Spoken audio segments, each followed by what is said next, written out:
Deixa eu lembrar aqui que eu tenho que adicionar você, senhor. E o Antônio da UF. Não tem falta de aprovado? Se for aprovado, faltou uma semana, já era. Então, gente, vamos ver o que aconteceu semana passada, né? Primeiro. Então, conforme a gente... Já está gravando aí, pessoal? Conforme a gente falou no início desse curso, né? Esse curso não se preocupa muito com porquê, mas se preocupa bastante com como. Né? Ao contrário do curso de métodos teóricos para física das energias, que se preocupa muito com o porquê, e praticamente nada com como. Né? Então, a gente assumiu um ponto de vista pragmático, né, de que tem várias razões, as quais nós não abordamos, que justificam a gente usar campos quânticos relativísticos para falar de partículas elementares. Né? E também, sem maiores justificativas, nós começamos a falar sobre um campo quântico relativístico específico, que é o campo escalar. Né? Então, quando eu falo campo quântico relativístico, eu estou querendo dizer, né, um operador, né, que é parametrizado pelos pontos do espaço-tempo. Né?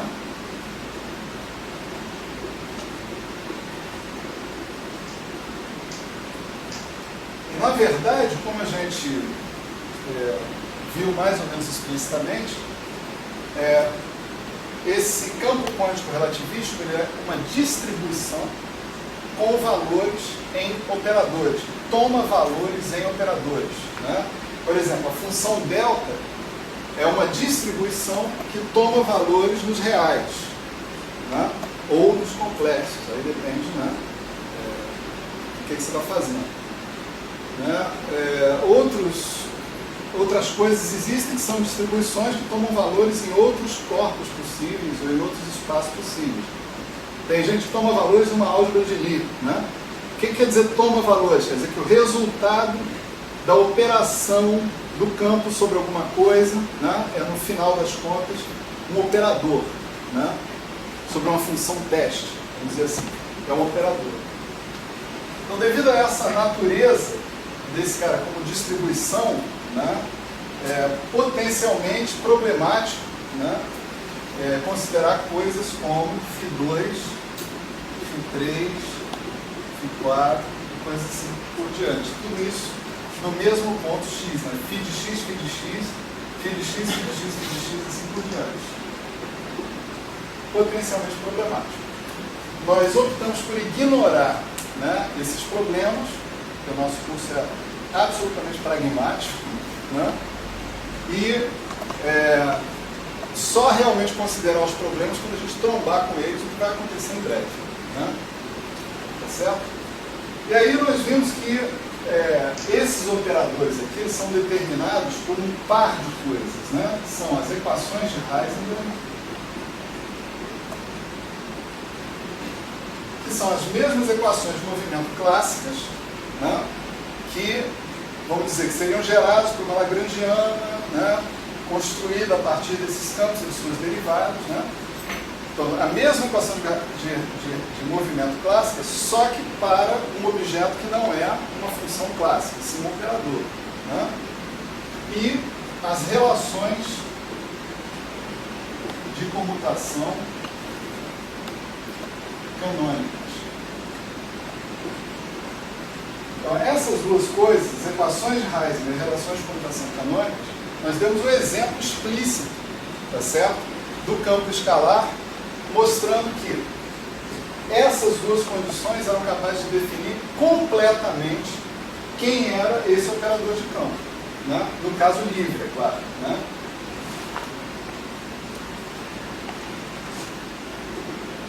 Então você tinha que o seu operador de campo podia ser escrito como algo do tipo 1 sobre 2π3 integral D3P sobre 2P0 azar A de P G1 X mais H de P e aí Px. Isso é a solução? Não. Você ainda tem que dizer quem são esses operadores. Certo? Isso aqui explicita a dependência em X do campo, do operador de campo. Mas você, para saber a outra parte da frase, operador, você precisa saber o que são esses operadores. E saber o que são esses operadores é equivalente a saber qual é a álgebra que eles satisfazem. A álgebra dos operadores define a representação que você vai considerar para esses operadores. Toda álgebra tem uma representação, ou seja, tem um espaço vetorial onde ela funciona, ela pode ser realizada. Né? No nosso caso, a gente está falando de um espaço de Hilbert. Né? Então, as equações de Heisenberg, ou seja, nesse caso, no campo escalar livre, D'Alembertiano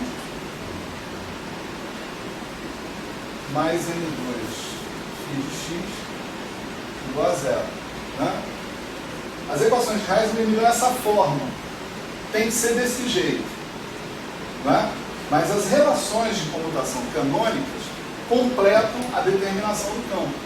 Elas dizem que esses operadores A e a W, né, esse aqui tem que ser o adjunto desse, porque o campo que a gente está considerando é real, né, tem que satisfazer essas relações de comutação canônicas.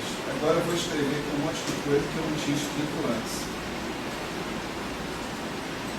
Isso porque eu tive tempo no fim de semana de olhar no livro, né, e corrigir. Certo? E A com A, W com W, igual a zero. Né? Agora sim, esse conjunto de coisas aqui está me especificando o operador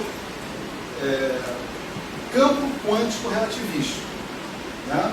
Completamente. Por quê?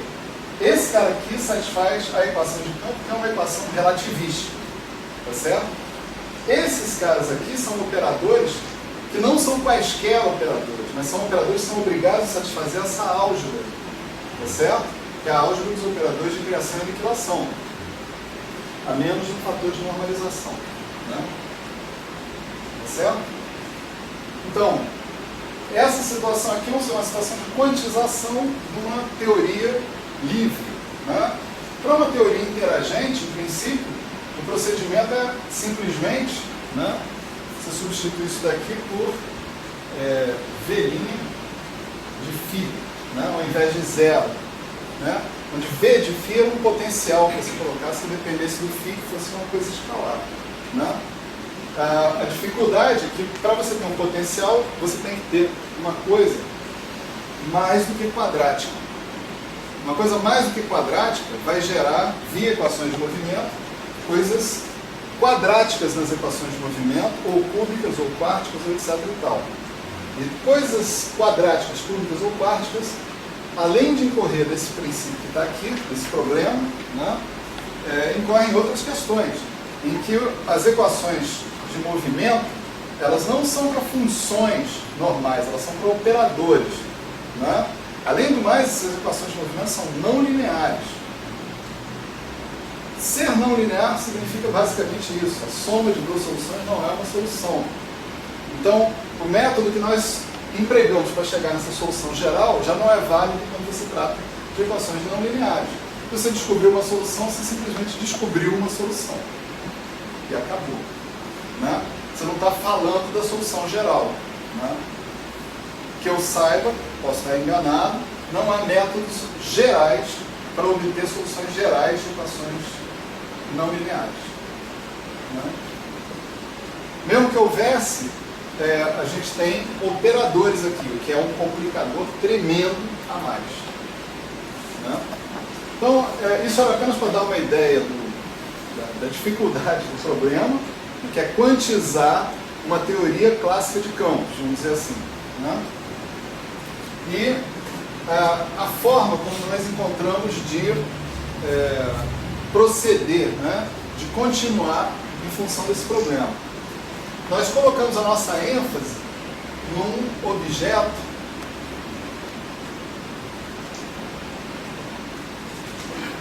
e a partir daqui vocês reparem que eu não estou escrevendo mais o chapeuzinho, mas ele está presente nos nossos corações, pelo menos, né? Isso é o mesmo operador de campo que está aqui, né? Esses objetos que estão aqui são os objetos fundamentais que a gente precisa saber, a gente precisa saber calcular.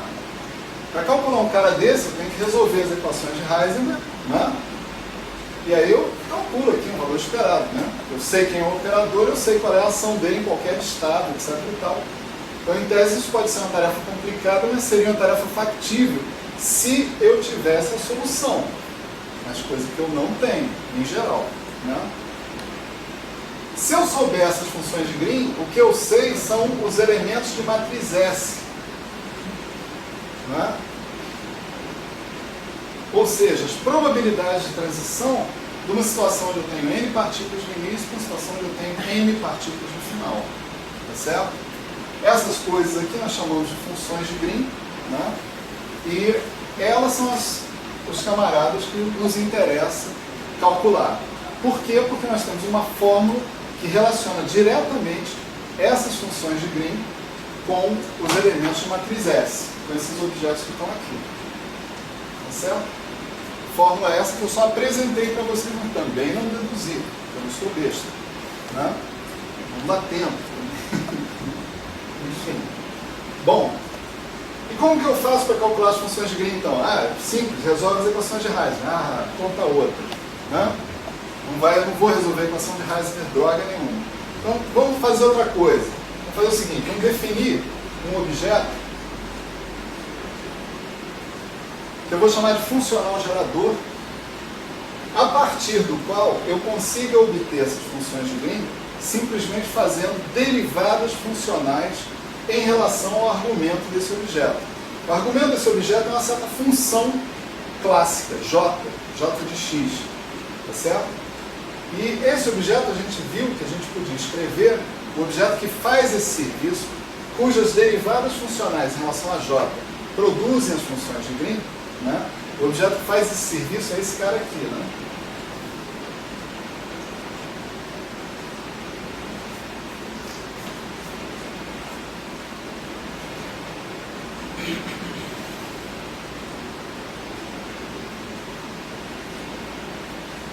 Certo?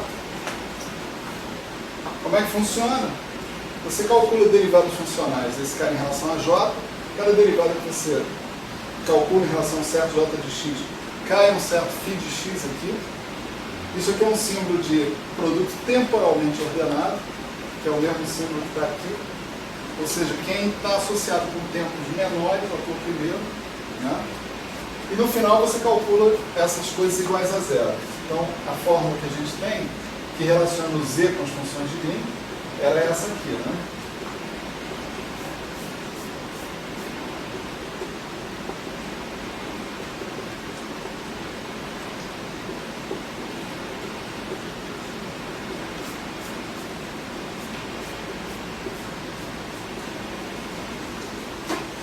Certo?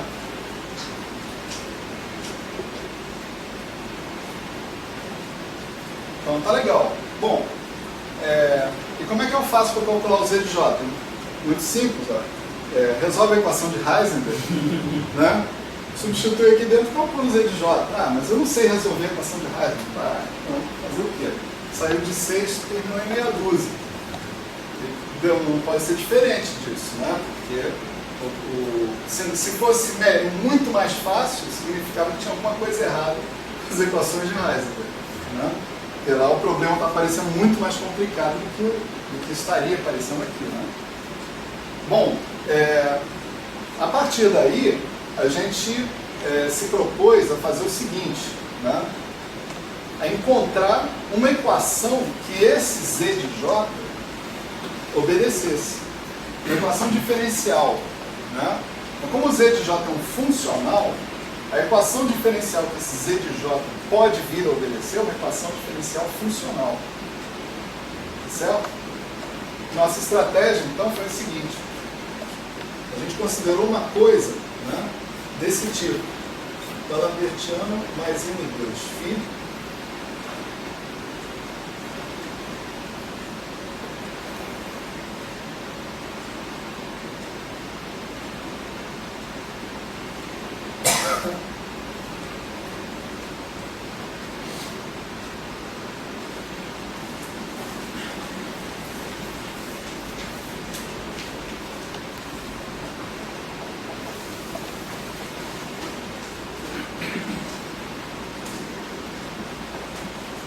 certo?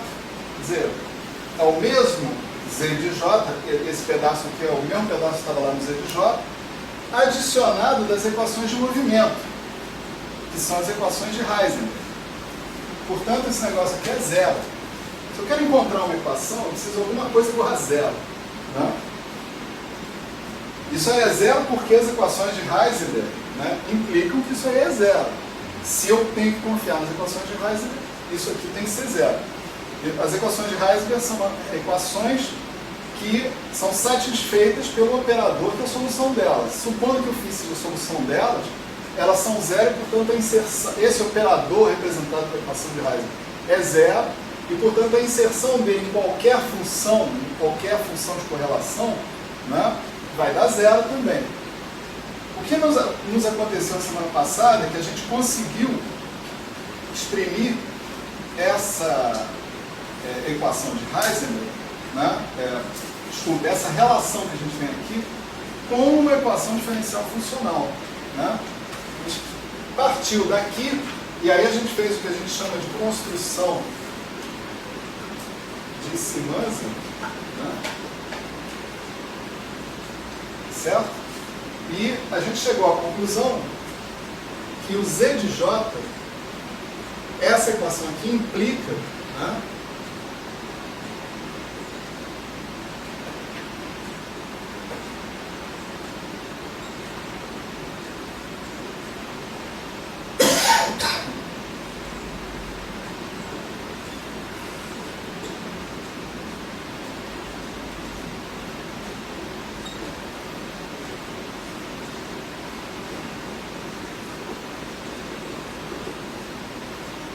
nessa equação diferencial funcional.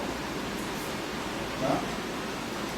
Portanto, resolver essa equação diferencial funcional é equivalente, né, a resolver as equações de Heisenberg.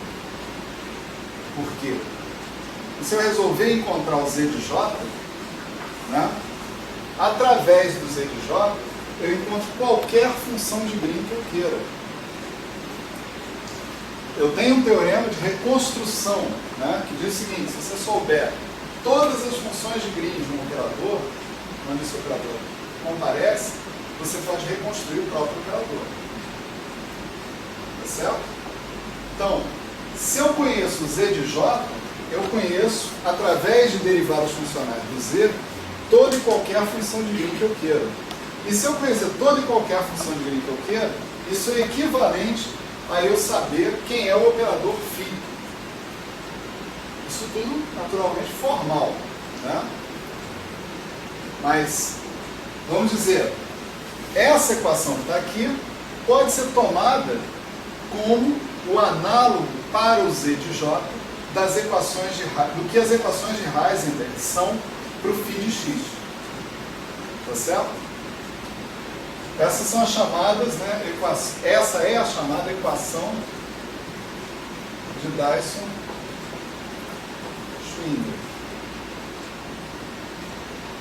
Certo? Resolver essa equação não é domínio, né? Naturalmente, em geral. Né? Mas nós vamos resolvê-la. A gente não sabe resolver a equação de Heisenberg, mas a gente sabe resolver a equação de Dyson-Schwinger. Na verdade, a gente só sabe resolver a equação de Dyson-Schwinger perturbativamente. Aí você vai falar, isso não vale, porque também se eu fizer teoria de perturbações, eu também saio das equações de Heisenberg. É verdade. Então, vamos dizer o seguinte, tudo caminha em paralelo. Uma coisa caminha em paralelo em relação à outra. A diferença é que aqui, as coisas vão, na minha visão, muito mais rápido. Né? Então, na aula passada, a gente considerou um caso específico, que era o caso V igual a zero. Se a gente estava considerando V igual a zero, então esse termo aqui está ausente, tá certo? E aí você tem uma equação diferencial funcional, né, com uma derivada funcional só atuando ali, tá certo? Em relação ao z de j. É uma dificuldade tremenda resolver uma equação dessas se você tiver 3, 4, 5 derivadas funcionais aqui e uma derivada você tiver que relacionar uma coisa com a outra, né? Mas se você tem apenas uma derivada funcional aqui, é uma brincadeira de criança resolver essa equação. E como nós somos boas crianças, resolvemos, né, na aula passada, né? A gente chegou à conclusão que, nesse caso, quando V igual a zero, a gente define o que a gente poderia chamar de Z0 de J, tá certo? Que era dado pela exponencial de I sobre 2, integral, eu acho que tinha um menos I sobre 2 aqui, menos I sobre 2. Bom, os sinais aqui estão subjúdice, né, ao longo do curso todo. dx, dy, j de x, delta f, x menos y, j de y.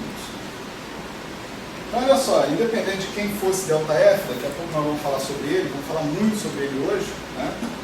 Você tem a exponencial de uma coisa quadrática em j. Se você derivar isso, né, você vai obter a própria exponencial, vezes a derivada da exponencial, que vai ser uma coisa proporcional a esse delta f, vezes o j. Né? Observa que, ou seja, algo do tipo alguma coisa vezes j vezes z. Né?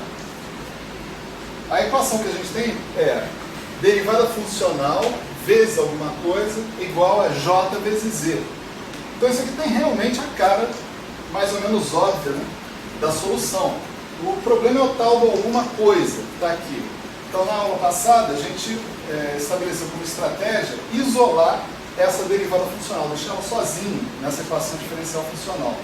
Isso significava multiplicar pela inversa desse operador aqui. Tá certo? A gente multiplicar pela inversa desse operador, aí a inversa desse operador é que tem a ver com esse delta f. Né? Vamos dizer que se o operador pode ser escrito assim, então o nosso k menos 1 xy, ele é menos delta f x menos y, certo?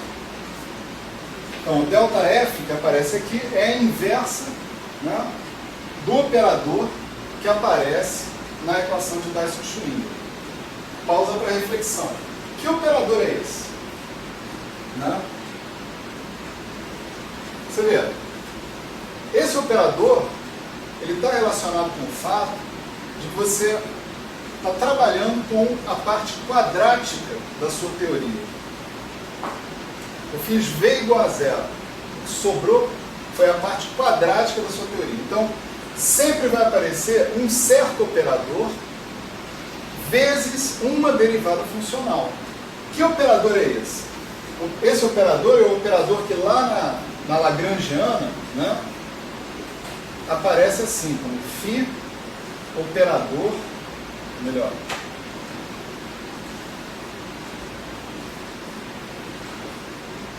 φ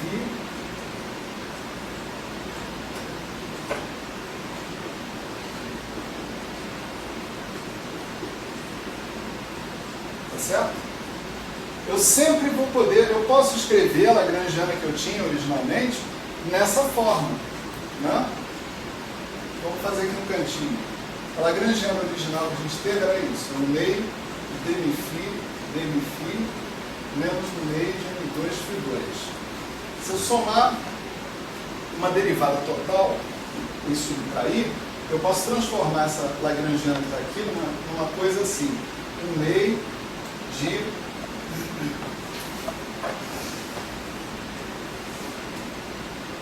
D'Alembertiano mais M2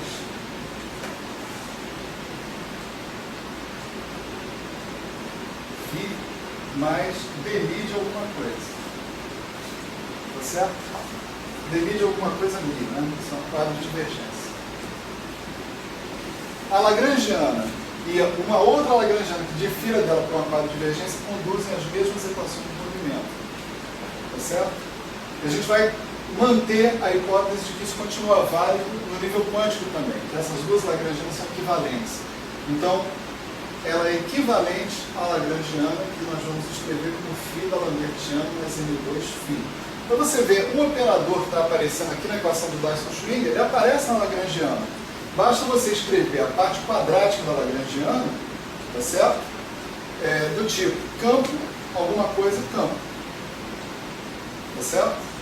Portanto, esse procedimento aqui, embora esteja sendo feito para o caso do campo escalar, né, ele vai poder ser generalizado para campos arbitrários.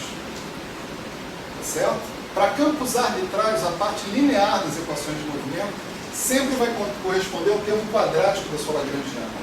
E o termo quadrático da lagrangiana sempre vai poder ser escrito como campo operador campo. Tá certo? Portanto, você sempre vai ter esse problema de inverter o operador que está aparecendo aqui, porque esse operador é o mesmo operador que está aparecendo aqui. Quem era esse cara aqui, então? Esse cara virou o seguinte, ele virou menos integral d4t sobre 2π² exponencial de menos it do x menos y sobre t2 menos m2, né? E aí nós chutamos que a gente tinha que utilizar mais i epsilon nessa história, né? Desde esse ponto de vista que nós estamos trabalhando, eu não tenho razão nenhuma para dizer que eu tenho que usar mais i epsilon. Por que eu não posso botar menos i epsilon? Meu problema é tirar a singularidade de cima do eixo real, né?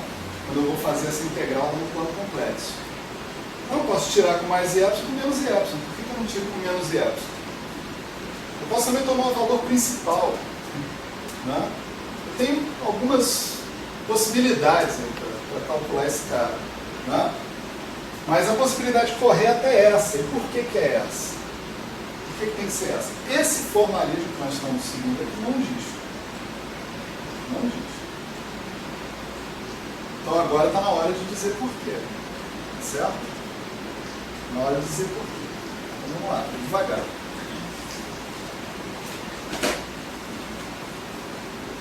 Mais uma vez, eu vou dizer para vocês, eu vou indicar uma parte das contas, tá certo?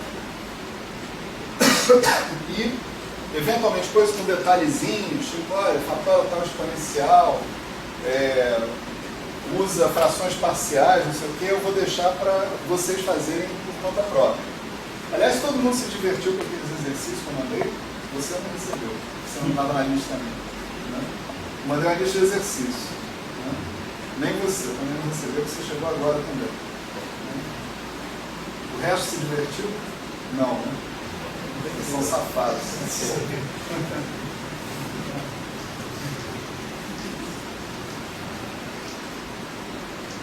A melhor posição possível é essa, é de você não precisar dar nota para ninguém. Aí você pode brincar à vontade.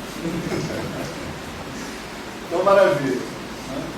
Bom, assim, brincadeiras à parte, né? Fazer aquela lista de exercícios, principalmente para quem nunca teve contato com teoria de campo, pode ser muito bom para organizar a cabeça, né? Em relação a esse assunto. Essa semana deve aparecer mais uma lista por conta de métodos funcionais, essas coisas. Né? Então vamos lá.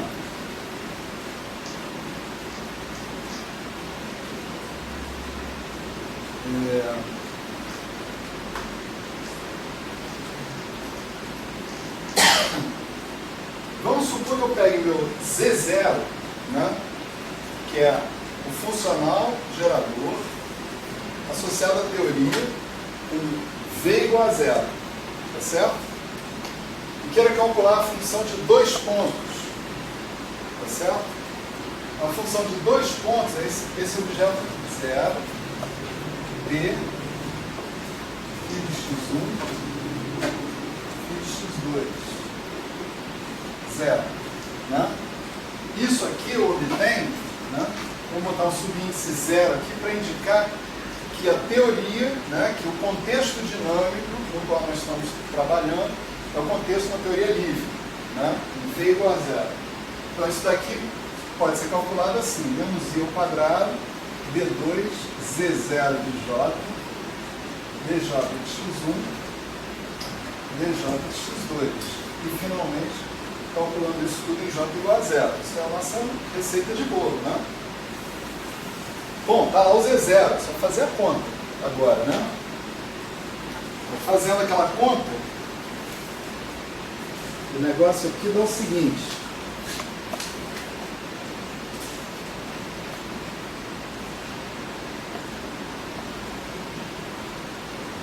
Isso aqui dá I delta F x1 menos x2. Certo? Então, seja lá quem for o ΔF, tá? Seja ele associado com mais IY ou com menos IY, eu tenho uma restrição que ele tem que satisfazer. Ele tem que corresponder a essa função de Green que está aqui. Só que essa função de Green que está aqui, eu sei calcular, porque eu conheço a solução das equações de Heisenberg, no caso livre. Tá certo? Deixa eu...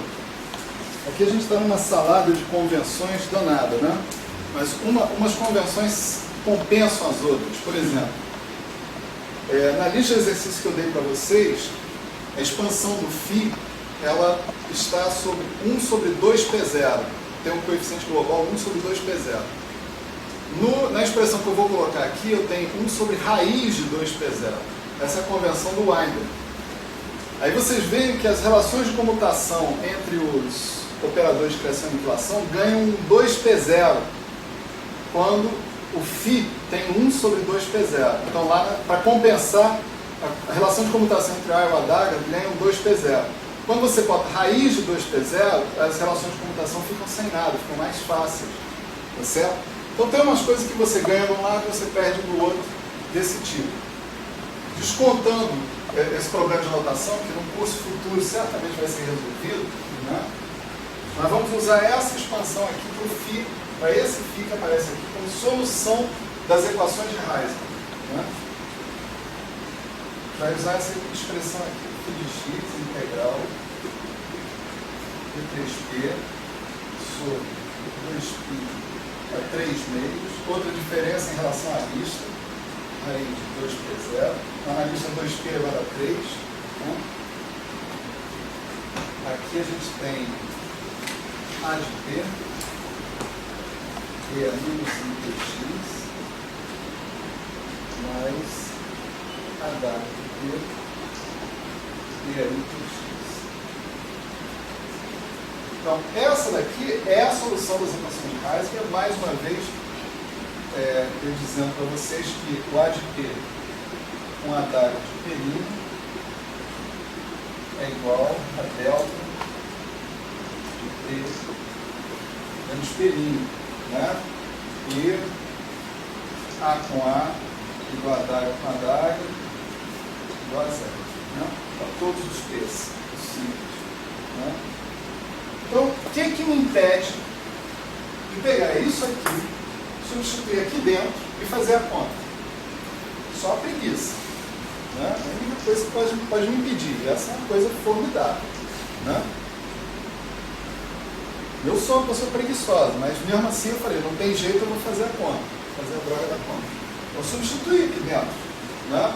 Peguei isso aqui, falei, φ de x1, vou botar x1 aqui, x1 aqui. Φ de x2, vou botar x2 aqui, x2 aqui. Vou trocar os rótulos. O φ de x1 vou associar com P, o φ de x2 vou associar com P', para não confundir uma coisa com a outra. Então eu vou ter um produto de somas de dois termos. Né? Dois termos para cá, dois termos para cá, tem 4 termos. Não é isso? Eu tenho um termo que é A, calculado aqui no vácuo. Né? Valor esperado no vácuo desse cara. Vou ter um cara que é adaga.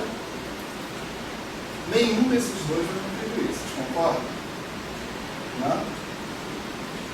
Vou ter um cara que é adaga A, também vai dar zero, porque o A todo no vácuo dá zero.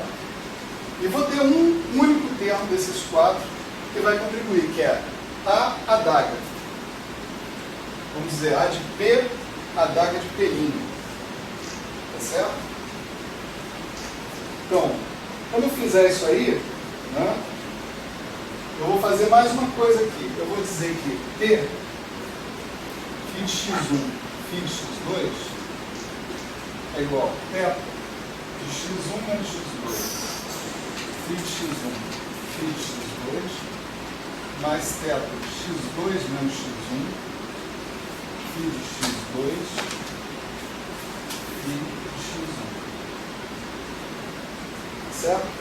Ou seja, se x1 menos x2, zero, né? Componente zero.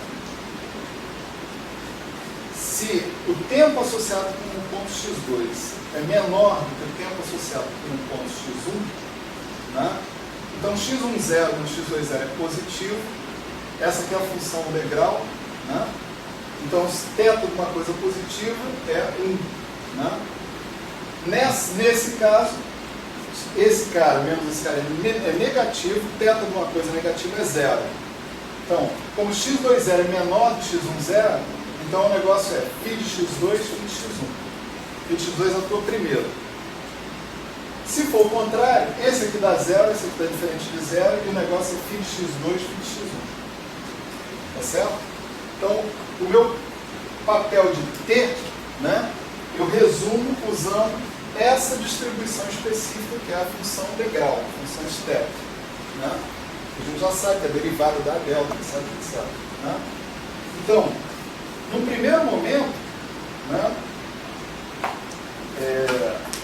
eu simplesmente fazendo essa distribuição aqui das coisas que estão aparecendo, eu vou ter que calcular, né, o adaga, desculpa, o A associado, o A vinculado ao x1 vezes o adaga vinculado ao x2. Eu estou falando, não é o A de x1 nem o A de x2, porque o A depende só de P. Né? Mas esse P está associado com o ponto x. Né? Por exemplo, φ de x1 vai ser de 3P e aí Px1. O φ de x2 eu vou fazer d3P' e aí P'x2. Né? Então eu vou ter o A associado com o x1 e o adaga associado com o x2. E aqui eu vou ter o A associado com o x2 e o adaga associado com o x1. Isso a gente organiza rápido, né, na conta, é só ter precisão. Né? Com isso, a nossa função de Green, né, vamos chamar esse cara aqui de G2,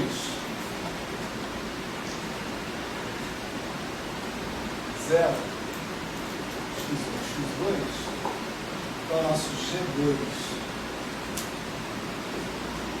x1, x2, ele vai ser essa expressão aqui, ó, integral d3p sobre 2π 3 exponencial de p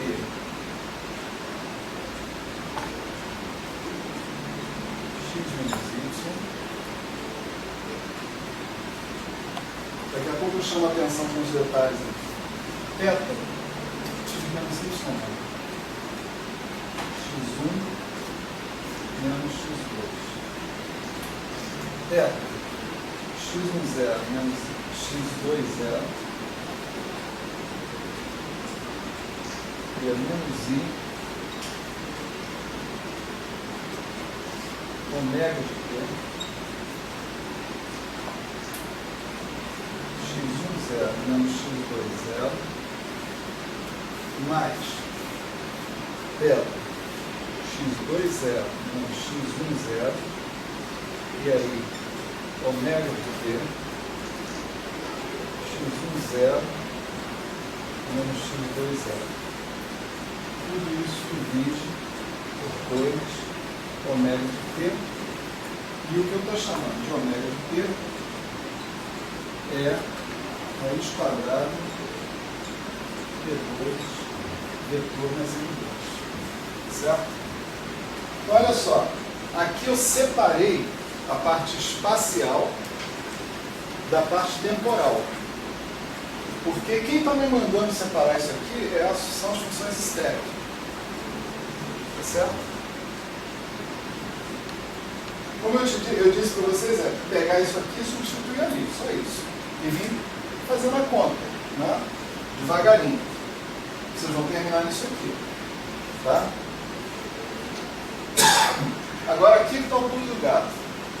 Né?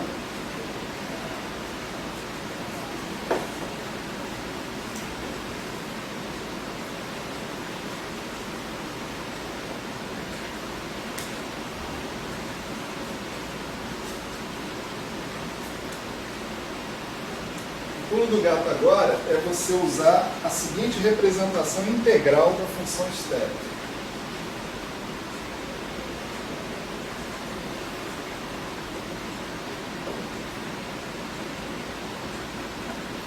Beta de x1 zero menos x2 zero é menos 1 sobre 2 πi integral de menos infinito a infinito de tal exponencial de menos i tal x1 zero menos x2 zero sobre tal mais i epsilon.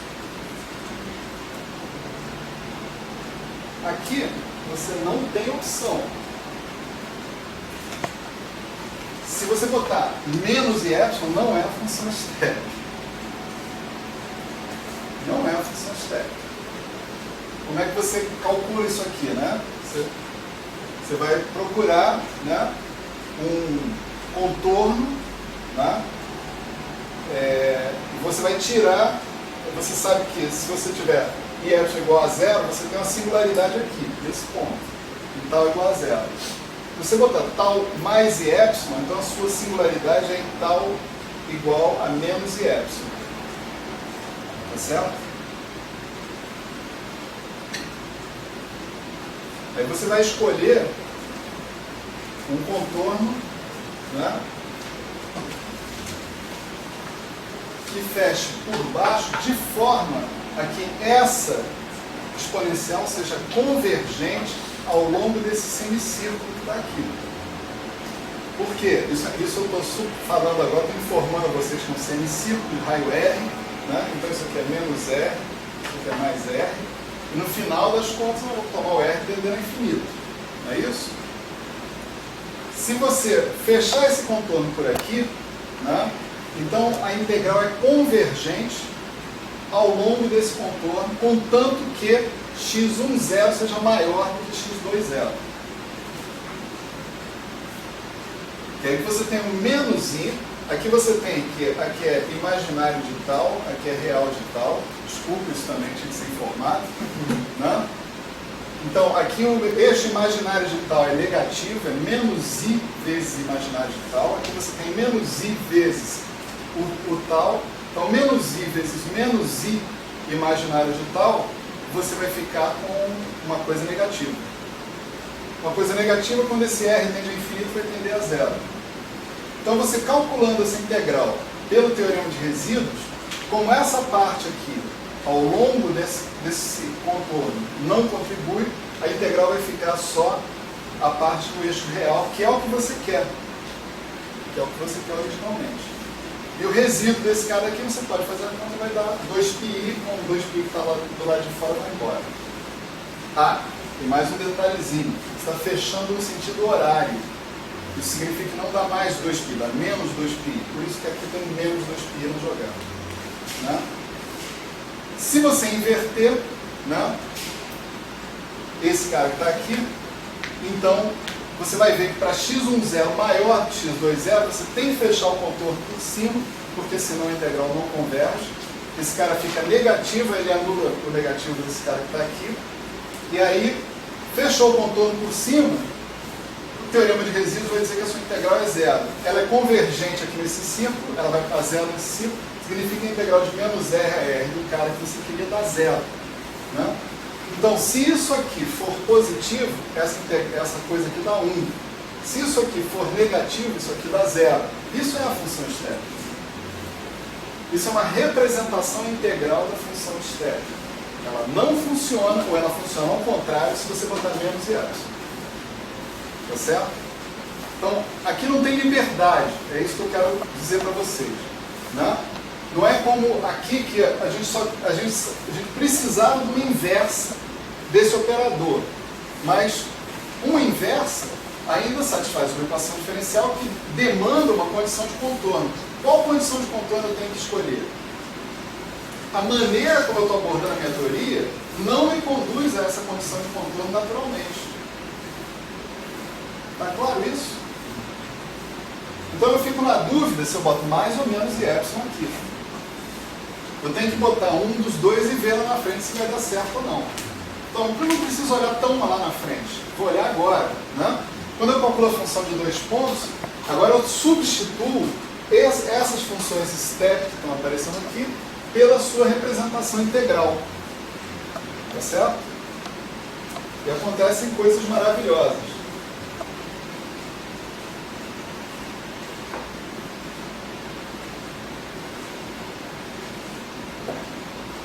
Você observa aqui o seguinte, que você tem um trivetor P e você tem um ômega de P que faria o papel de componente zero desse trivetor, né? Tal que ômega de P ao quadrado mais P ao quadrado dá M2. Né? Ou seja, o ômega de P mais o P forma um quadrivetor que está na camada de massa, como a gente fala. Né? Isso é o jargão, né? Na teoria de campo.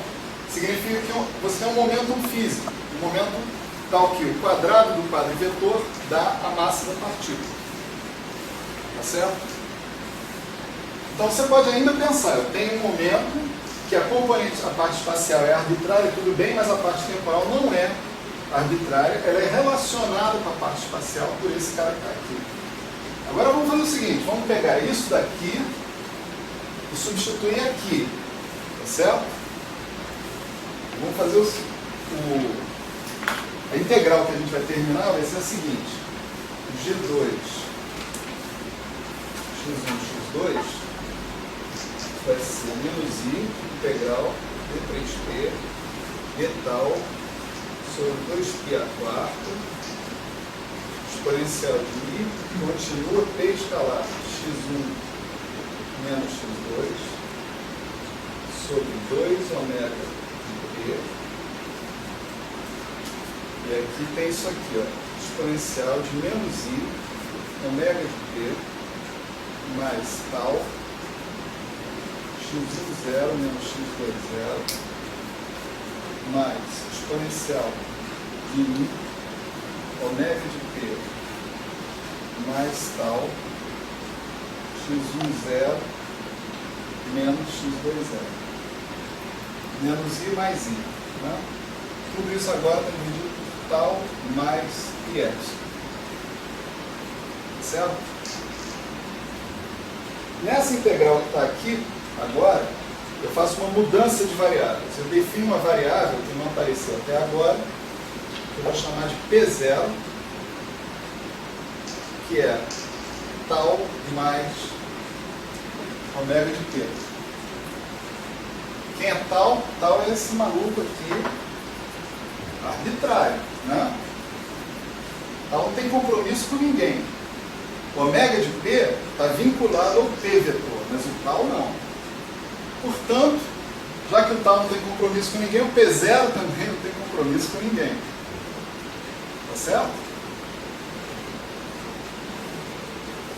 O jacobiano disso aqui é B tal igual a BP0.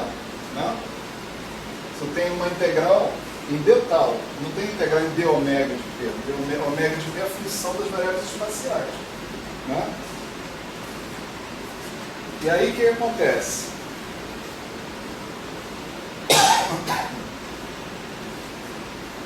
olha só, isso aqui é P0, isso aqui é P0. Né?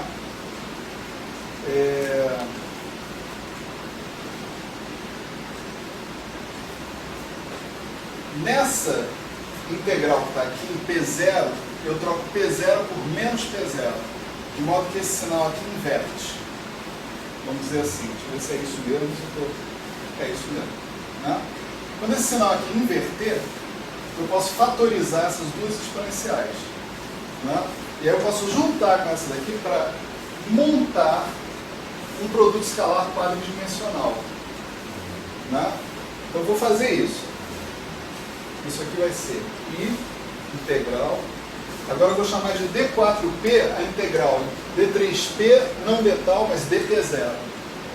Tá? D4P sobre 2π². Já estou aqui juntando o negócio que eu anunciei que eu ia juntar. E a menos IP x1 menos x2. Aqui de baixo tem 2 ômega de P. Não tem nada a ver com isso. Né? Estava lá, continua lá. Né? E aqui eu tenho duas integrais, na verdade, porque nessa segunda integral, quando eu trocar essa variável aqui, eu vou ficar com P0 menos ômega de P. Onde tem tal, eu vou ficar com P0 menos ômega de P. Né? Então eu vou ficar com 1 sobre P0 menos ômega de P mais I mais essa é a integral desse termo. Essa aqui eu disse que ia trocar P0 por menos P0. Então também vai ficar com P0 por menos P0 no denominador. Né? Então vai ficar com 1 sobre menos P0 menos ômega de P mais I. Certo? Bom, agora as contas a fazer não são, né, nada demais. Você tem que botar todo mundo dentro do mesmo denominador, então você tem que multiplicar esse por esse. Você vê que isso aqui é P menos não sei o que, isso aqui é P mais não sei o que. Então esse é um produto notável, né? Soma de subtração de quadrados, né? A2 menos B2. Né? Então vai ter P02 menos ômega 2. Certo? Ômega 2, olha aqui o ômega. É P2 mais M2. Então você vai pegar o P02 menos ômega 2, vai ficar P02 menos P vetor 2 menos M2. Esse P02 menos P vetor 2 você vai identificar com Pmi. Tá certo? Onde o P0 agora não está relacionado com o P vetor. Porque o P0 é isso aqui, ó. P0 não tem compromisso nenhum com as componentes espaciais do P. Você vem fazendo a conta e você vai vendo isso. Tá certo? Ou seja, esse negócio que está aqui vai terminar nessa situação aqui, ó. E eu acho que eu terminei com o sinal errado, mas tudo bem. D4P sobre 2π². P a menos I, P x menos y, sobre P2 menos M2 mais I. Né? Aqui quando você tem que multiplicar esse aqui por esse 1 aqui multiplica por isso, esse 1 aqui multiplica por isso, quando você somar os dois, vai dar 2 ômega de P que vai cancelar esse cara que está aqui. Isso, né? Vocês fazem em casa. Né? Não tem grandes problemas fazer isso. Aqui pode ser, provavelmente eu errei, deve ter um menos aqui, não sei, deixa quieto. Enfim, o fato é, quando você termina de fazer esta conta que está aqui, tá certo? Substituir a solução das equações de Heisenberg para calcular a função de 2 pontos, explicitamente, fiz a conta. Né? Não é uma conta agradável de fazer, né? Uma conta chatinha, que fica com muita picuinha, né? De sinalzinho para cá, sinalzinho para lá, né? Etc. e tal. Mas é uma conta que não envolve nada demais, tá certo? Para ser feito. Né? implícito aqui, tá? Que a gente usou as relações de comutação para trocar A vezes adaga por adagará, tá certo? Então, os termos que estão sobrando aqui são os termos que você já mandou embora uma integral porque você sobrou um termo de delta no meio dessa história, né? O final dessa conta, né, se você segue ela cuidadosamente, é mais I epsilon. Então, isso que está aqui é o que tem que ser o I delta F x1 menos x2. Então, isso aqui acabou a polêmica. Desde o ponto de vista, né, desde o ponto de vista da... desde o ponto de vista das equações, da equação de Dyson-Schwinger, né, eu não tinha razão nenhuma para escolher mais I epsilon. Não tinha. Né? Mas as equações de Heisenberg, elas implicam, né, a solução das equações de Heisenberg, sujeita às relações de comutação canônicas, implica nessa solução. E se você pegar essa solução e colocar aqui dentro, que aonde você termina é nisso aqui, com mais I epsilon, não com menos I epsilon, não com mais nada. É uma conta limpa de A a Z. Você não enfia nada na mão.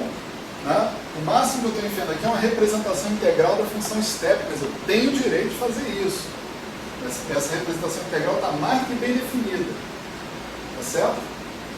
Isso aqui está tomando o epsilon de primeira ordem, né? Epsilon é, por definição, infinitesimal. Né?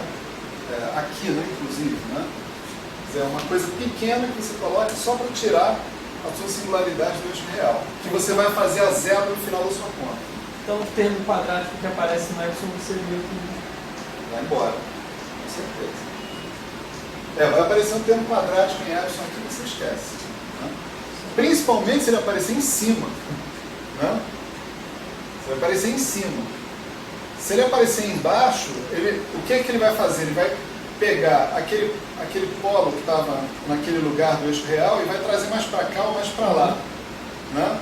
Mas não vai tirar do eixo real, ele tem que ser imaginário para conseguir sair o negócio do eixo real. Né? Então, mesmo embaixo, você pode desprezar, porque no final, quando ele for mandado para zero, o polo volta para o lugar dele. Entende? Não tem problema. A translação do polo não trivial é assim ou assim. É para cima ou para baixo do eixo real. Essa translação ao longo do eixo real não tem relevância. Tá? Olha só, o bônus que a gente ganhou aqui é o seguinte. Esse P2 que aparece aqui não é um momento físico. Está bem claro agora isso, né? Porque P2 não é necessariamente M2. Ok? P0 não está vinculado a P vetor através de P02 menos P vetor 2 igual a M2. Não há essa vinculação. Quem é P0 nessa integral? P0 é isso. Esse cara está vinculado, mas esse cara aqui desvincula todo mundo. Né? Então, esse momento que aparece aqui dentro desse cara que está aqui é um momento off-shell, como se fala. Ou seja, fora da camada de massa. Esse momento ao quadrado não me dá a massa da partícula que teoricamente teria esse momento descrevendo. Tá certo? Então esse não é um momento físico. Esse cara pode ser negativo. E nesse caso você tem uma partícula taquiônica. Tá certo? Quer dizer, aqui eu estou fazendo uma integral em D4P sobre todos os valores de P0, P1, P2, P3, não necessariamente com eles vinculados através de P0 ao quadrado menos P vetor ao quadrado igual a M2. Se houvesse esse vínculo, essa integral não dava nem para começar com ela. Né? Porque eu estava somando só sobre singularidade. Né? Ela Você consegue começar a fazer a integral porque não tem esse vínculo. Está claro isso? Isso talvez, como a gente usa a letra B, né? A gente tem a tendência de pensar que isso aí é um momento em físico, né? Quanto mais depois que a gente vê as regras de Feynman no espaço de momento, né? Aí você vai ter uma tentação maior ainda de falar assim, isso aí é o momento onde a partícula está lá circulando dentro do loop, né? Não. Só que esse momento, por definição, tá certo? Ele não é um momento físico. Ele é qualquer coisa, ele é uma variável, tá certo? Eu e a senhora, esses dias, a gente estava tendo um papo bom sobre isso, né? Sobre o que acontece dentro do loop, né? Mas esse papo fica para daqui a pouco não, assim, depois das regras de Feynman, tá certo? Nós vamos levar esse papo. O que acontece dentro do loop? Guardem essa frase na cabeça, né? Então, todo esse papo inicial aqui foi para a gente justificar mais e epsilon, tá certo? Pode parecer bobagem, né? Mas você observa o seguinte, a nossa técnica de solução do problema partiu do fato que a gente conseguia obter uma inversa daquele operador lá. Se eu não conseguir obter uma inversa, ou se eu não tiver essa inversa muito bem definida, a minha solução não tem valor nenhum. Ela não está bem definida ou ela não pode sequer ser obtida. Faz parte da técnica que a gente conhece como teoria de perturbações, você resolver primeiro o problema livre e depois ir corrigindo o problema livre aos poucos na parte interagente. Mas é preciso que o problema livre esteja bem resolvido. Após isso aqui, o problema livre está bem resolvido. O nosso funcional gerador, para o caso V igual a zero, está completamente bem definido. Tá certo? Completamente bem definido. Não tem nenhuma objeção a ele. Mesmo no caso livre, se eu fizer x1 igual a x2 aqui, eu posso ter problema. Né? Mesmo no caso livre. É só fazer, vocês vão ver, vai dar merda. Né? Se fizer x1 igual a x2, dá problema ali. Agora, isso é uma outra questão. Né? Isso vem do fato de que eu estou multiplicando distribuições com valores e operadores no mesmo ponto. Certo? Livre, interagente, não importa. Vai dar problema do mesmo jeito. Né? Me lembro da primeira vez que me falaram isso. Né? Porque quando eu vi teoria de campo pela primeira vez, eu tinha a ilusão de que as divergências em teoria de campo estavam associadas só à interação. Eu tive essa ilusão durante um bom tempo. Né?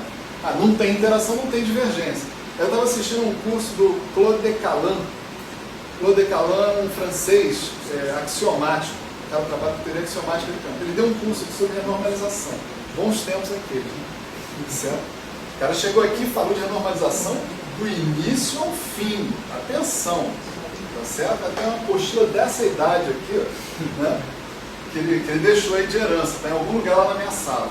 Né? Lá pelas tantas o cara falou assim, não, se eu fizer uma função de Green de 2 pontos de campo livre, né? Ou uma inserção de um operador φ ao quadrado de x numa função de Green arbitrária de campo livre, dá divergente também. É infinito. Tem que dar infinito. Tem que dar infinito. Tem cura. Tudo bem, mas são outros 500 cruzeiros.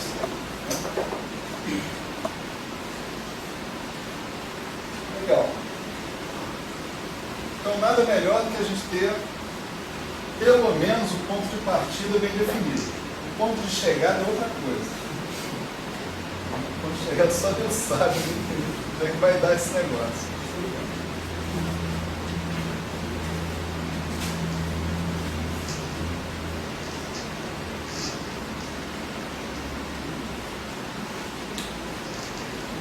Então, o próximo passo aqui, eu acho que eu vou montar um exercício com isso daqui, para pelo menos ficar todo mundo com as convenções corretas e aí vocês irem fazendo passo a passo, sabendo o que tem que dar passo a passo. Aí quem quiser reproduzir essa conta, fica à vontade.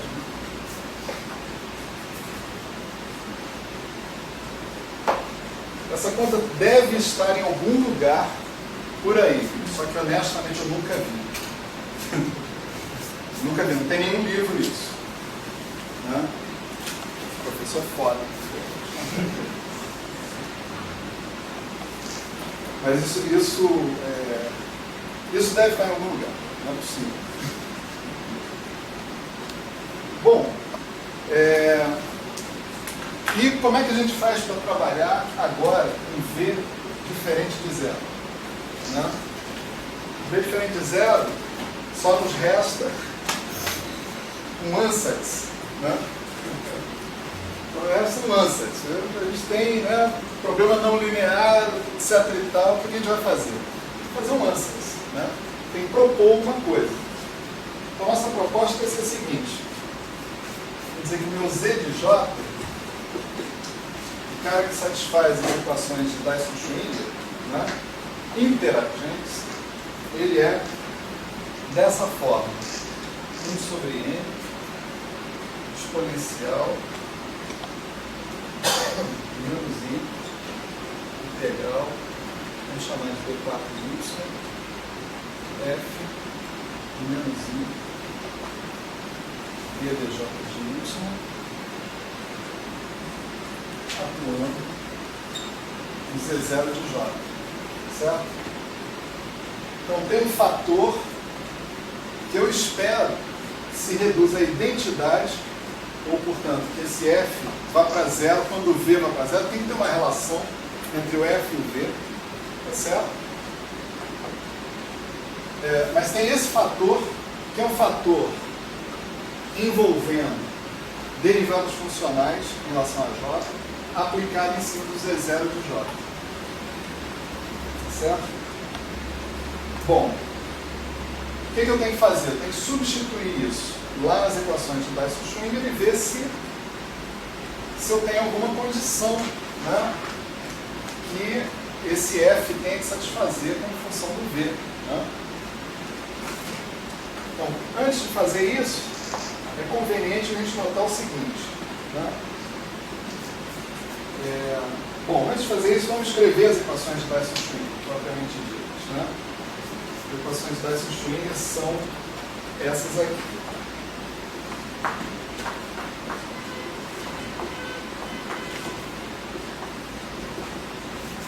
O ar funcional está chegando em vocês direitinho? Mais ou menos? Em mim, deixa eu dizer. Se a porta está aberta,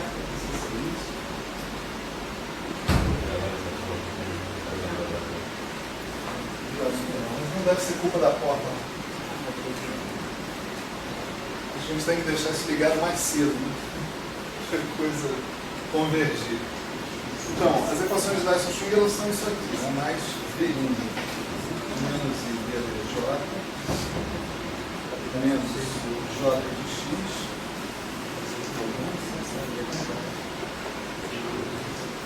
dj igual a zero, né? Então, quando você colocar esse fator que está aqui vezes Z0, tá certo? A ação desse primeiro termo que está aqui